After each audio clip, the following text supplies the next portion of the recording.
Hey everyone, this is Airsoft Battalion, and today I'm going to be doing a review of the WG 2-inch full metal CO2 Revolver. Um, so, if you've seen these before, they're popping up all over the place right now. They've been getting kind of popular over the past few years, and I always told myself I'm never going to buy one that's CO2, so obviously they're very high powered, so what am I going to do with it?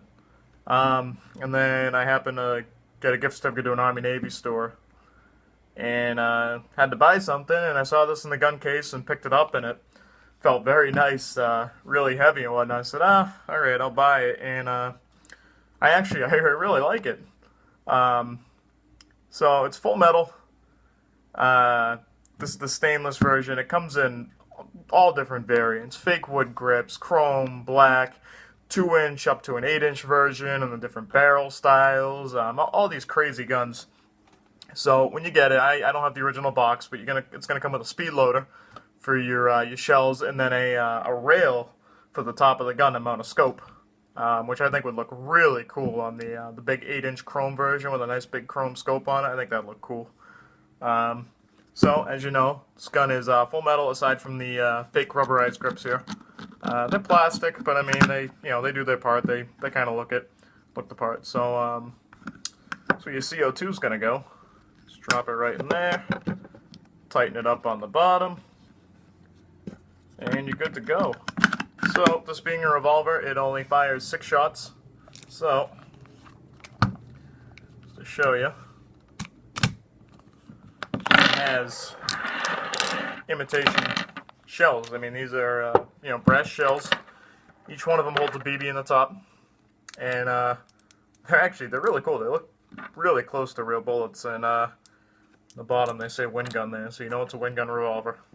I believe ASG and I think TSD makes these now, and they're branded under ASG, Dan Wesson, and if you look at the difference in prices, these basic models right here go for about $100 to $115, depending on your options, your barrel size, whatnot. If you look at the Dan Wesson ones, they almost go up to $150, just because it says Dan Wesson on it. So I wouldn't waste my money on that version. But, so anyway, this being a revolver, it is single action and double action. So, single action, you pull back the hammer, fire, and it does have a very tough hammer. And then double action, it has a very tough trigger pull. So, another thing you might notice is not only is this your cylinder release, there's also the safety. So once it's in safe mode, you cannot pull the trigger, cannot pull back the hammer. So very good to know. Now, this gun isn't the most practical for games. The feet per second range is anywhere from, it shoots around 400 feet per second. So it may be a little overpowered as your typical sidearm in any CQB game. Maybe for a field game it might be good if you need a powerful backup, but for the most part it's not going to be very practical. Especially where you only have a 6-round capacity.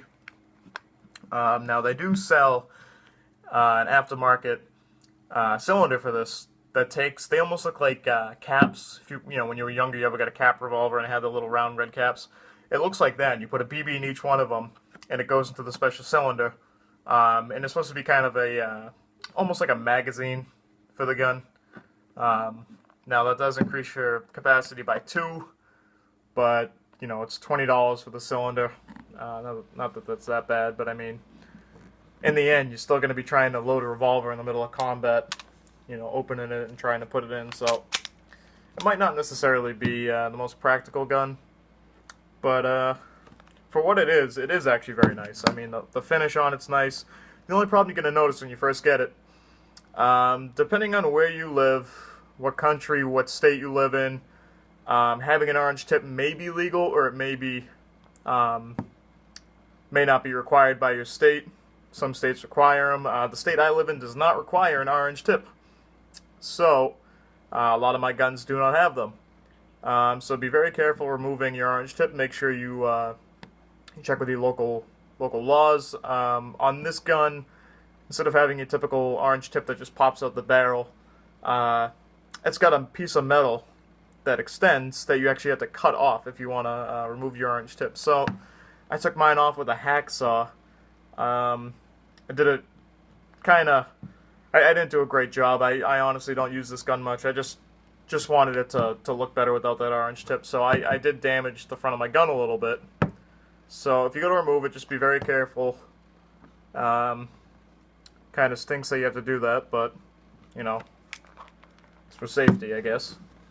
So I for $100, yeah, I'd recommend this. I mean, it's really cool. I love the fact that, you know, it's a big, hefty revolver with a, you know, a little 2-inch snub-nosed barrel. So I think it's kind of cool. Like I said, you can get it up to an 8-inch version.